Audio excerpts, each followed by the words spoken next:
maikling introduction kay Senator Bongo. Panoorin po natin ito. Good day, everyone. Let us welcome our distinguished guest today, a dedicated public servant with over 2 decades of service to the Filipino people. He began his journey in 1998 as an executive assistant to then Davao City Mayor and former President Rodrigo Duterte. In 2019, he was elected as a senator, placing third with an impressive 21 million votes, an extraordinary achievement for a provinciano and a first-time candidate. Since joining the Senate, he has recorded 0 absences from the 18th Congress up to the present 19th Congress, a testament to his unwavering dedication to his duties and the Filipino people. As the chairperson of the Senate Committee on Health, he spearheaded the creation of the Malasakit Centers, which simplify access to government medical assistance for poor and indigent patients by uniting all relevant agencies under one roof. With 166 centers across the country, from Batanes to Tawi-Tawi, these have benefited more or less 15 million Filipinos. His commitment to healthcare also led to the development of more than 600 super health centers, providing primary healthcare and early disease detection nationwide. He is the principal sponsor and author of the Regional Specialty Centers Act, establishing specialized care centers for the heart, lungs, kidneys, mental health, pediatric, geriatric, cancer care, and more across the regions. His legislative achievements also include the Salary Standardization Law 5, which raised government employees' salaries, the Bureau of Fire Protection Modernization Law, and the establishment of the Department of Migrant Workers. As the chairperson of the Senate Committee on Sports and on Youth, as a sports enthusiast and athlete, his leadership was pivotal in passing the National Academy of Sports Act and crafting the Philippine National Games Bill, bolstering national sports programs and support for athletes, including those with disabilities. He passionately supports grassroots sports development, recognizing its vital role in youth development and societal well-being. A leader who embodies the principle that serving the people is not just a duty but a passion. Bisyo niya ang magserbisyo sa kapwa Pilipino. Let us all welcome our tireless advocate for service and compassion, Mr. Malasakit himself, Senator Christopher Bongo!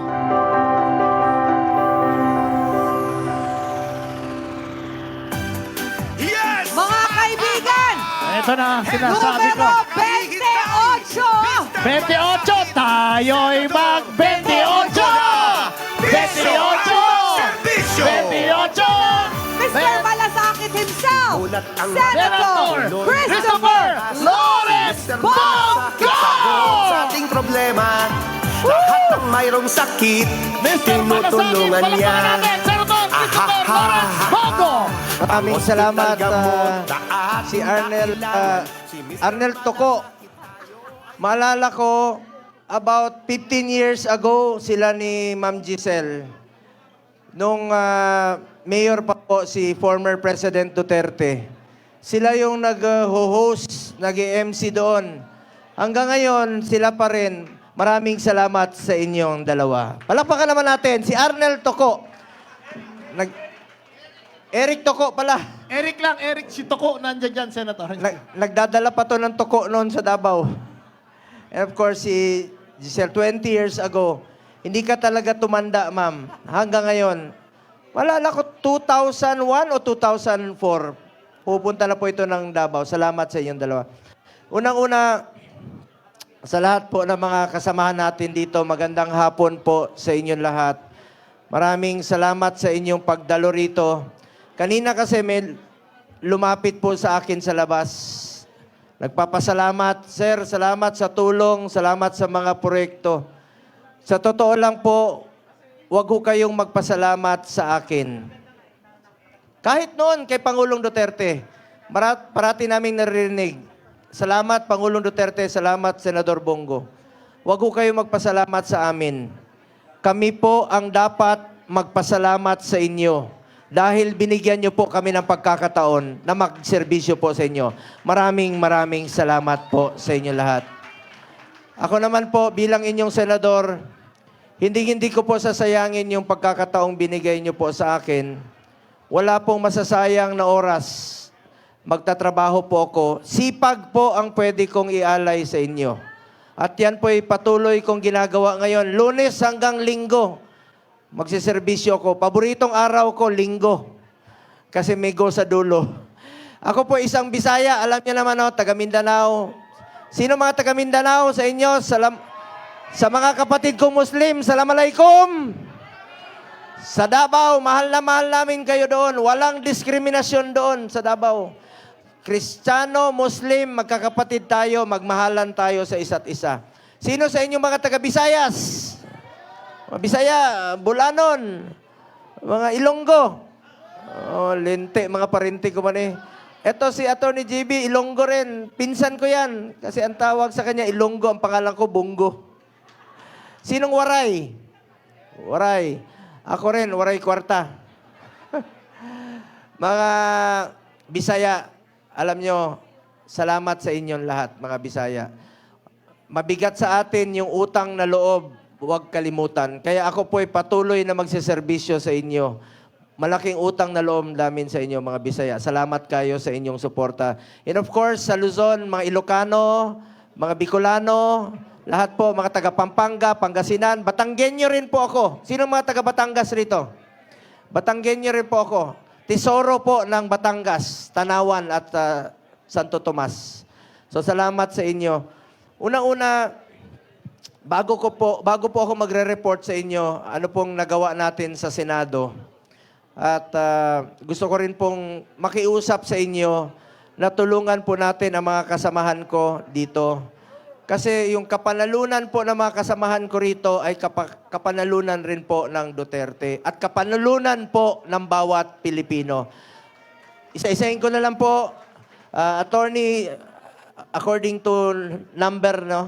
Attorney Jimmy Bondoc, palapakan pa natin. Ito, isa sa mga pumilit kay Pangulong Duterte noon. Wala na, sarado na, ayaw na niyang tumakbo. Pumunta to noon, nagdala ng kanta. Takbo, maalala nyo. Ngayon, ikaw ang sisihin kasi tumakbo siya. Hindi. Talino po to si Attorney Jimmy Bondoc. And of course, ang aking kasamahan sa Senado, sa totoo lang, hindi magiging successful ang administrasyon ni dating Pangulong Duterte. Lalong-lalo na po sa peace and order. Kundi po sa taong ito. Magaling, katabi ko ito for the last 5.5 years. May pusong para sa Pilipino. Talagang maasahan. Walang lugi po ang Pilipino rito. Ang aking kasamahan. Sana po, pwera sa aming dalawa, madagdagan pa po. Tulungan niyo po ito para dadami po kami sa Senado at marami po kaming kakampiron. Palapakan po natin Senator Bato de la Rosa. And sunod, ako na yan eh. Kung ako naman, kayo nang bahalang humusga. Kung sa tingin ninyo, nagtrabaho po ako para sa Pilipino. Hindi po ako politiko na mangangako. Gagawin ko lang po ang aking trabaho dahil bisyo ko ang magserbisyo sa ating mga kababayang Pilipino at naniniwala po ako na ang serbisyo po sa tao, serbisyo po yan sa Panginoon. Serbisyo po yan kay Allah.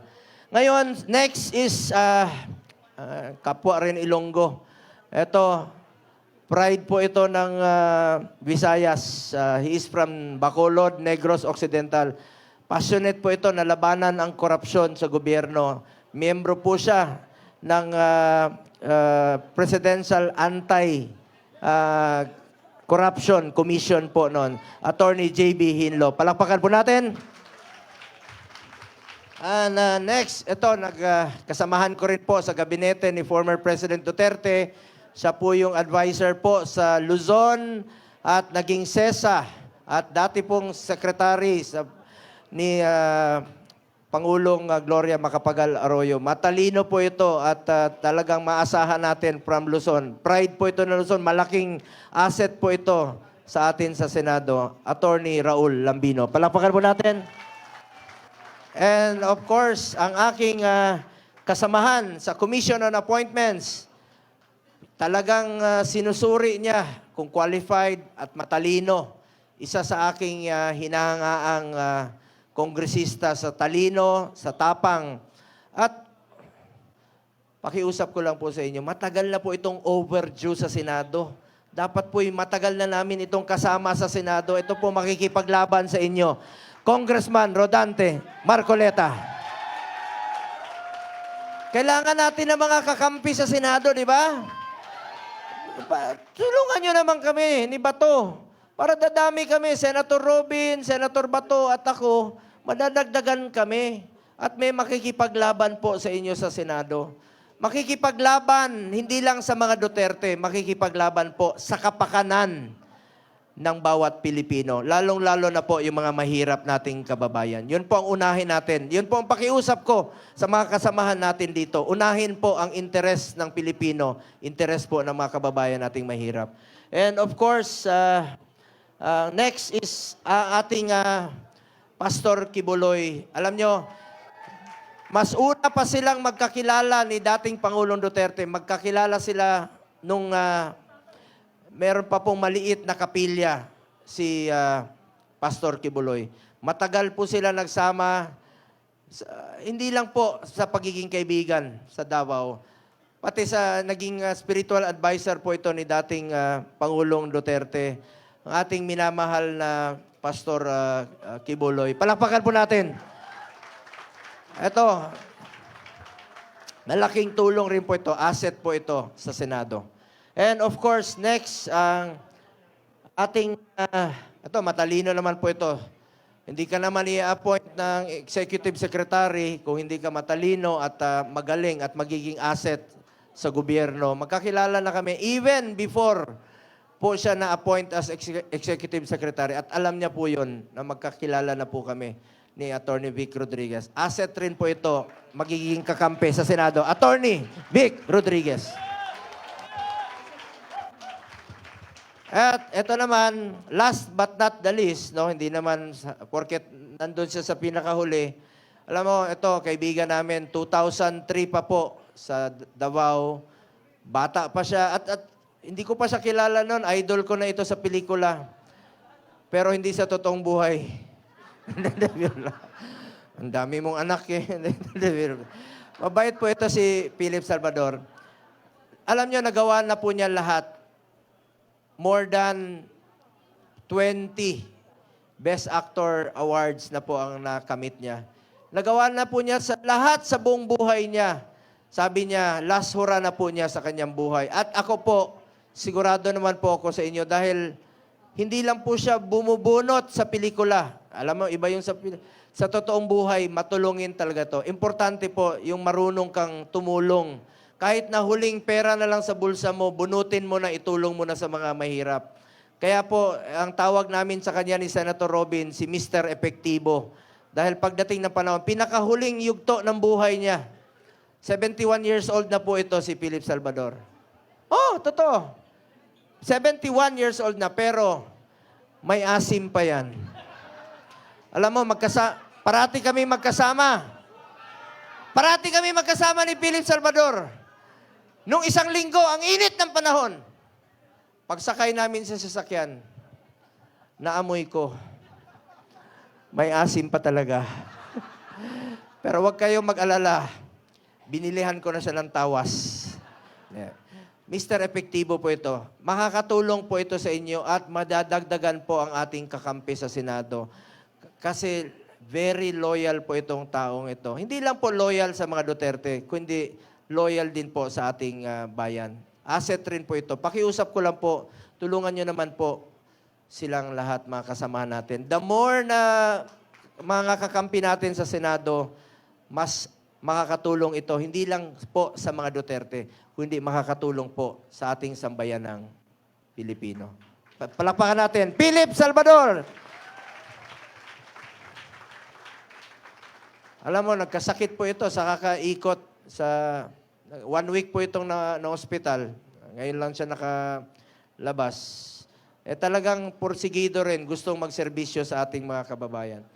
So maraming salamat po. And of course, lahat po ng mga PDP officials, Secretary Cusi, ang ating, dito po ang ating former speaker, Bebot Alvarez, lahat, Attorney Vic Vic, lahat ng nandirito, sila Astra, sino pa ba? Mga konsehal, mga mayors from Visayas,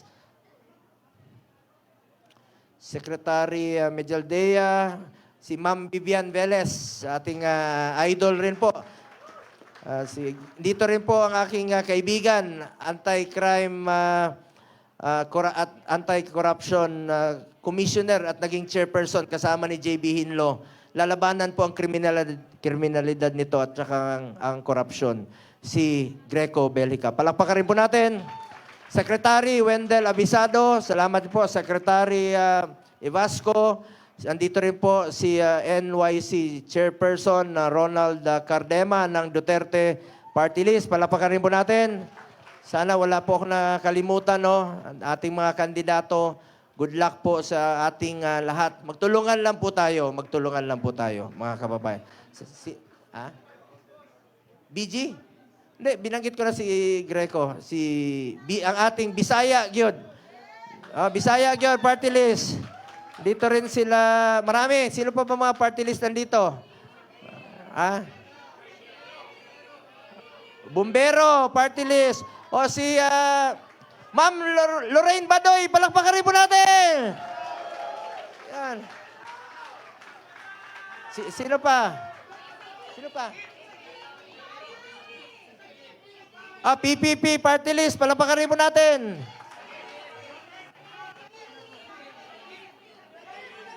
Sino pa? Sagip, party list, palakpakan rin po natin. Sino pa? Duterte Youth, palakpakan rin po natin. Dapat, ito si Ronald Cardema, talagang lumalaban ito, nakikipag-harapan po ito. Palakpakan naman natin Ronald Cardema. Sino pa ang party list nandito? Sino pa? Ipanaw party list. Palakpakan rin po natin. And of course, andito sila ang Malasakit and Bayanihan party list. Palakpakan rin po natin. Wala na ba? O mga Bisaya, mga taga Caragao, si Board Member Dick Carmona. Salamat. Anyway, mga kababayan ko, gusto ko lang pong mag-report sa inyo bilang chairman po ng Committee on Health, Sports at Youth sa Senado, kung ano na pong nagawa natin. As your senator, I authored 16, no? 16? Ito po. As your senator, I authored 16 laws. Ibig sabihin, ikaw talaga yung nag-push ng batas na yan. I have principally sponsored 82 laws, including 80 laws regarding for the establishment and upgrade of public hospitals. Ano po ito? Halimbawa, yung hospital ninyo sa inyong lugar, yung kapasidad nila, 500 lang, kaya lang 1,000 patients a day. Isinabatas natin, ginawa natin 1,000. Halimbawa, yung PGH, dadagdagan natin kasi kulang talaga. Alam niyo, sa kakaikot ko sa buong Pilipinas, maraming hospital, 1 kama, 2 pasyente. Paano gagaling ang pasyente kung ganun ang kinatatayuan nila? At proud lang po ako na meron na tayong naipasa na 82 laws. And I have co-authored or co-sponsored 185 laws. At gusto ko lang pong banggitin sa inyo, wala po akong absent sa Senado po. Kahit na makikita nyo ako ngayong umaga, nandun ako sa Apari, pagbagyo doon. Punta ako ng Palawan, punta ako ng Samar, punta ako ng Hulo. Pagdating ng 3:00 ng hapon, andyan po ako sa Senado. Ginagampanan ko po ang aking tungkulin. At alam nyo, hindi ko po matiis na nakaupo lamang sa opisina habang ang mga kababayan natin nangangailangan ng tulong. Ayoko po magpalamig sa malamig na opisina habang nangangailangan ng tulong. Pinangako ko yan sa inyo, kahit saang sulok kayo ng Pilipinas, bagyuhin, lindulin, putok ng bulkan, baha. Pupuntahan ko po kayo. Uunahin ko po yung mga programang ilapit natin ang serbisyo ng gobyerno sa ating mga kababayan. Yan po ang aking nagawa bilang senador. Ngayon, as chairman naman ng Committee on Health, 3 po ang aking naging prioridad. Una, malasakit centers. Meron na ho tayong 167 na malasakit centers sa buong Pilipinas. Meron yan sa inyo. Punta kayo ng Camiguin Island, meron. Punta kayo ng Batangas, punta kayo ng Cagayan. Batanes, meron nga. Punta kayo ng Palawan, magkabilang dulo. Sa Palawan nandiyan si Elgin. Magkabilang dulo, napuntahan ko ang malasakit center sa Culyon. Napakalayo. Isang araw ang biyahe papunta ng Culyon. Pinuntahan ko yan. Meron ngang isang taga-Tagum doon, sir. 35 years na hindi umuwi sa kanila. Sabi ko, isama na kita. Iuwi kita sa Davao, sa Tagum. Sabi niya, ayoko nang umuwi. Kasi nagkasakit siya ng leprosy noon. Gumaling na siya, may gamot na sa leprosy. Ayaw na niyang umuwi dahil sabi niya, wala na raw siyang kamag-anak na uwian. Naiyak po ako nung nakita ko yung pasyente. Awang-awa po ako na meron palang ganon. After 35 years, ayaw na niyang umuwi sa kanilang bahay dahil wala na siyang mauwian. Nakakalungkot po, but that is reality. Ngayon, pangalawa ko pong naging prioridad, ito pong Super Health Center. Ano po ito? Iba rin po ito sa Malasakit Center. Iba rin po yung Regional Specialty Center. Ang Super Health Center po, pwede po dyan yung konsulta. Dahil lahat ng Pilipino, membro po tayo ng PhilHealth. Diyan na tayo magpakonsulta. At ngayon, sobra-sobra ang pera ng PhilHealth. Kaya nga, galit ako, hindi ako pumirma sa BICAM report dahil 0 subsidy ang PhilHealth. Tayo magko-contribute sa bulsa natin, sa sweldo natin. Tapos walang subsidy ang national government. Kaya masamang-masama ang loob ko dahil yung excess funds ng PhilHealth last year, winalis, dinala sa ibang mga proyekto. Para sa akin, ang PhilHealth po, para sa health yan. Hindi naman negosyo ang PhilHealth. Ang PhilHealth po ay insurance na meron tayong masasandalan tuwing tayo'y nagkakasakit. Bakit sobra-sobra ang pera ng PhilHealth? Habang naghihingalo ang mga pasyente, walang pambayad. Ayaw magpa-hospital. Kahapon, pinakita ko sa video during the hearing. Nag-hearing ako kahapon kahit campaign period. Sabi ko, unahin ko ang serbisyo. Unahin ko trabaho ko bilang senador kaysa sa kampanya. Meron pong mga pasyente, buntis, sa Cebu. Ayaw nang pumunta ng hospital. Namatay sa sidewalk, pati yung bata. Dahil takot magpa-hospital, takot sa babayarin sa hospital. Bakit tayo matakot? May PhilHealth naman. Dapat po, ang PhilHealth, tuparin niyo po inyong pinangako. Binabantayan ko po itong PhilHealth para sa Pilipino. Yung pinangako ng PhilHealth, pinapirma ko sila ng commitment letter. Pakita mo yung commitment letter. Yan. Naka-13 hearings na po ako sa Senado. Kasama na dyan yung health emergency allowances. Finally, last year po, na-release na yung 27 billion dahil sa ating pagpupursige para sa ating mga health workers. HEA ang tawag doon.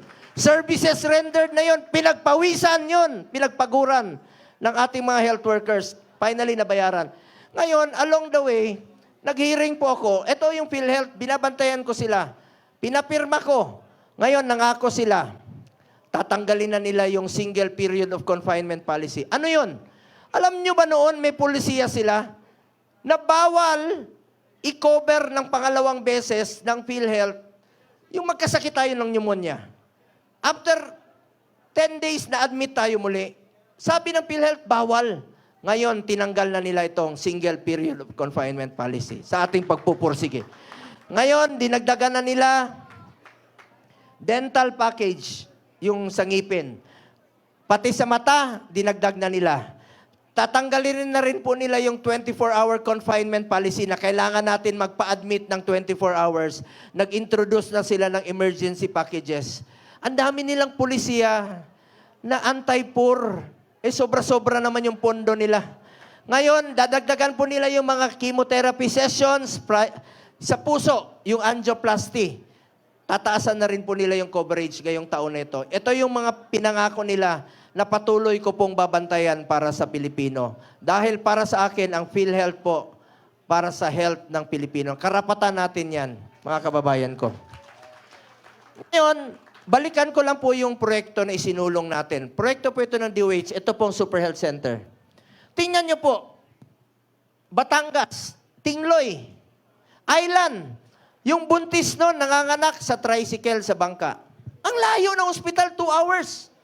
Ngayon, may Super Health Center na sila. Kay Mayor Alvarez, oh. Meron po akong pinuntahan doon sa Lake Cebu. Sinong taga South Cotabato rito? Ito, pinuntahan namin ni Ipi yan. Lake Cebu, South Cotabato. Tibuli tribe. Mga nitibo yan. Ang buntis doon, nanganak bago pa ako dumating. Ayan. Tuwang-tuma yung mayor. Sabi ng mayor, Sir, pangalanan namin sa iyo yung bata. Dahil bago ka dumating, pinanganak yung bata. Pagtingin ko sa bata, babae. Sabi ko, paano mo pangalanan sa akin? Lalaki ako. Sabi niya, Sir, hindi problema. Pangalanan namin ng Bongga. Oh, totoo yan, ha? True to life story yan. Nangyayari po yan sa totoong buhay. Yan po ang ginagawa natin. Magkakaroon po ng mahigit 700 na Super Health Center sa buong Pilipinas. And I'm sure kasama na po dyan ang inyong mga lugar.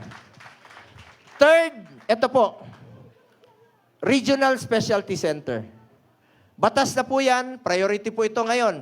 No? Dahil yung mga heart center, di ba, nasa Quezon City? Ang layo.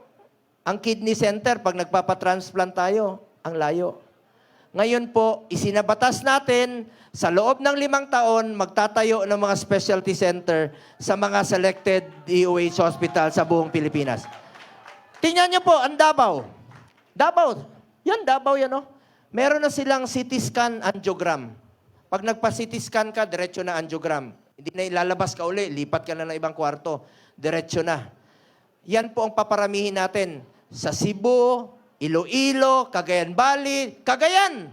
Pwede na pong operahan doon sa puso. Zamboanga, pwede na rin po. Yan po ang plano natin ipakalat sa loob ng 5 taon. Proud lang po ako bilang chairman ng Committee on Health. Nakakuha ako ng 24-0 na boto. Pati si Senator Bato, co-sponsor at co-author ng batas na yan. Regional Specialty Center po. Kami ni Senator Bato sa Senado, nagkakaintindihan kami doon. No questions asked kami pag mga batas na sabi na, patanong siya, pre, pag meron siya, chairman siya, pirma siya. Alam niyo bakit? Nagkakaintindihan kami. Iisa ang aming layunin, unahin namin yung interes na ordinaryong mamamayang Pilipino. At yan po ang inihiling ko sa inyo, mga kasamahan natin dito, kung papalarin tayo muli lahat. Ngayon, ito pong Regional Specialty Center, yan po yun.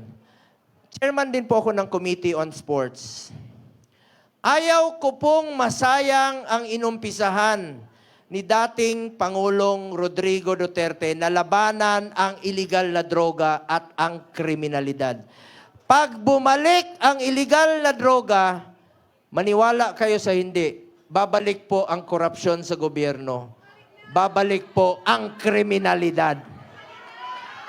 Kaya, in my own small way, ngayon, iniingganyo ko po lahat sa kakaikot ko sa buong Pilipinas. Iniingganyo ko po ang mga mayors, mga kapitan. Sabi ko, magpaligat tayo. Tulungan natin sila mag-get into sports, stay away from drugs to keep us healthy and fit. Pag tayo ay physically fit, mas healthy tayo, mas habang ating buhay. Ngayon, proud lang po ako. Bilang chairman ng sports 2019, nakamit po natin ang first history. Nakamit natin ang first ever gold sa Tokyo Olympics noong 2020. At ngayon naman, nakadalawang gold po tayo sa 2024 Paris Olympics po. Pinapatigil na ako ng ni Jello. Time is up na raw. Sige. Proud lang po ako. Chairman din po ako ng Sports and Youth. Isa po ako sa author at co-sponsor ng National Academy of Sports sa New Clark City. Meron na tayong eskwelahan na pwede na mag-aral. Sayang naman yung pinagawa natin noong 2019 sa SEA Games kung hindi magagamit. Ginawa nating eskwelahan, National Academy of Sports. Yan po, inaugurate po ni President Duterte. Part po yan ng mga proyekto ni President Duterte. Chairman po ako ng Committee on Youth sa mga kabataan. Kayo po ang kinabukasan ng bayang ito. Malay nyo, kayo rin po ang maging senador. Mahalin po natin ang ating kapwa Pilipino. Hindi po kayo magkakamali dyan. So muli, maraming salamat po. Tawagin nyo lang po akong Kuya Bongo ninyo kahit saan tayo magkita. Just call me Bongo. Pero may pakiusap lang po ako sa inyo. Please lang po. Halimbawa, andito sila General Peña, Secretary Mamao, sila Attorney Delgra. Please lang. Huwag nyo naman akong tawaging Kuya. Eh, siyempre, magsalubong tayo. Sabi mo, Kuya Bong. Ano ako, super lolo? Bongo lang po. Madali naman pong tandaan ang pangalan ko. Ang apelido ko po among the candidates, ang pinakamaikli. Pero madaling tandaan. Pero siyempre, pakiusap ko sa inyo, unahin niyo po ang tulungan po aking mga kasamahan po. Yan po ang pakiusap ko po sa inyo. Palakpakan natin sila lahat. Madaling tandaan ang pangalan ko. Pumunta kayo dyan sa traffic, sa EDSA. Ang maalala nyo ang aking apelido. Ano yung green? Pag gutom na kayo, bibili kayo ng manok. Chokes to? Go! Oh. Anong pangalan ng ating minamahal na Tatay Digong? Rodri? Go! Oh, anong paboritong ulam namin? Mong? Go! Oh, kita nyo? Anong tawag sa mahilig sa alak? Marami dito. Laseng?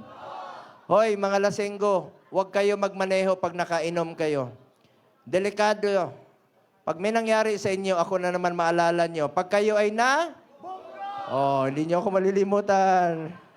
Oh, anong paborito nating araw? Ling? Oh, last question. Last question. Anong paboritong hotel ni Philip Salvador?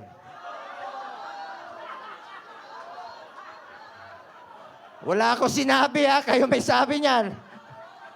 Nagtinginan tuloy si Bato at saka si Philip Salvador. Mabait po ito si Philip Salvador. Ako po makakagarantiya sa inyo, asset po itong lahat sa ating gobyerno. At dadami po ang ating kakampi para sa mga Duterte at para sa ating sambayan ng Pilipino. Tulungan po natin sila. Mabuhay po ang PDP laban. Mabuhay po ang ating mga adopted candidates. Meron lang po akong sasabihin sa inyo, sa lahat po ng mga nandirito, salamat sa inyong suporta noon pa man. Lalong-lalo na yung mga loyalista na kasama namin 2014 pa lang. After 11 years, nandiyan pa rin kayo. Maraming salamat po sa inyo. Ayun na, maraming ano. Alam nyo, tandaan nyo po, bilog naman ang mundo. Di ba? Bilog po ang mundo. At may Panginoon po. Hindi tayo pababayaan ng ating Panginoon. Tandaan natin, ako ayaw ko manira. Ayaw kong sumagot. Kaya kung nagtatanong kayo, ayaw ko manira. Hayaan na natin ang Pilipino ang humusga. Kung nagserbisyo si Pangulong Duterte, si Tatay Digong nung panahon niya, kayo nang humusga kung nagbago ang buhay niyo nung panahon niya. Wala nang mga tanimbala, wala na yung mga kalukuhan dyan ng mga extortion. Kasi may political will po ang ating dating Pangulong Duterte. Palakpakan natin si Pangulong Duterte. Palakpakan rin po natin si Vice President Sara Duterte. Yes! Yes! Mga kababayan ko, tandaan nyo po itong sasabihin ko. Lalong-lalo na po sa mga tumatakbo ngayon at nasa gobyerno. Please lang, tandaan nyo ito. Minsan lang tayo dadaan sa mundong ito. Kung ano pong kabutihan o tulong na pwede natin gawin sa ating kapwa, gawin na po natin ngayon dahil hindi na tayo babalik sa mundong ito. Ako po ang inyong Senator Kuya Bongo. Patuloy na magsiservisyo sa inyong lahat. Dahil ako po'y naniniwala na ang serbisyo sa tao, serbisyo po yan sa Diyos.